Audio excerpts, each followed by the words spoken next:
Hi there, Julian here from the Fat Adaptor and my Keto Kitchen. Good to have you back. First two tips, get rid of sugar and get rid of bread.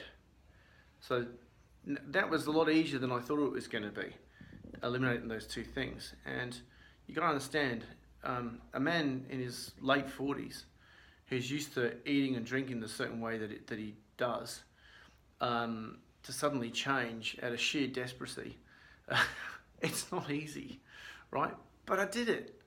I've lost 55 pounds in 3 months since June. It's now September, mid-September.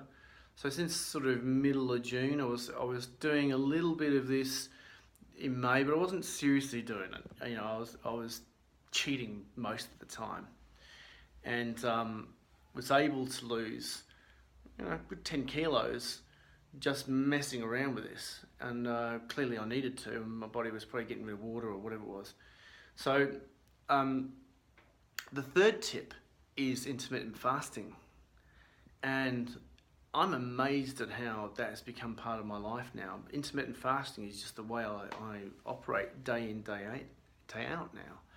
And basically how it works for me, I know there's the 5 and 2 and all that sort of stuff, but for me what I do is I intermittent fast every day. So I don't eat usually until about 3-4 o'clock in the afternoon. So I have a 6-hour window, 18-hour fast, 6 hours of where I eat and I stop before the end of that 6th hour. So I normally start around about 3 or 4 in the afternoon, and have one major meal and then a smaller meal. You can have one really big meal and just have one meal. You can have 3 little meals if you want. You can do it whatever way you want. And I think you have to listen to your body. You have to listen to what makes sense to you. All right? So don't feel like you have to do it a certain way or you have to be super anal about this. Your body is unique to you. And I'm a big believer that everyone's got their own unique way of doing this. So don't feel like you've got to do it the way I've done it. I'm going to give you a framework to work with and try and give you some tips to help make this really super easy for you. Just keep it super simple to start off with. You don't have to get bogged down in tons of detail. Like I've been saying in the last videos, if you've got a medical condition and you take a medication, you've got to go to your doctor. You can't do major dietary changes and lifestyle changes without checking with your doctor first. So go to your physician, tell them what you're doing, and as long as it's safe, you can do it. If they tell you it's not safe, then you've got to adjust it. You've got to, keep researching on what works for you. That's what I'm saying. So intermittent fasting, you've got this window of 6 hours. You can do it any time of the day you want. And what I tend to do is eat around about 3 or 4 o'clock in the afternoon. I'm usually done by 7. So I normally end up fasting on average for about, at least 19, 20, 21 hours. So around about 21 hours, right?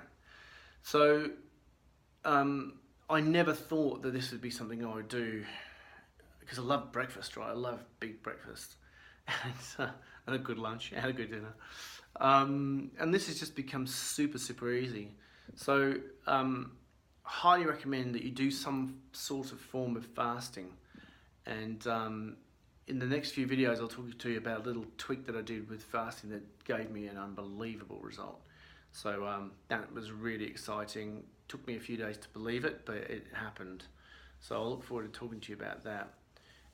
So if you like this video, just click the like button below and put a comment about what you feel about your weight and what you're trying to achieve, or whether you think this is just complete hogwash, complete bullshit. That's fine.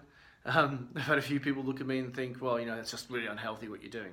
So next we're going to talk about the fat adapted side of what this is about, because a lot of people talk about the ketogenic diet, and I want to sort of make a bit of a distinction that I felt about this before we go on to other things. Okay, see you tomorrow.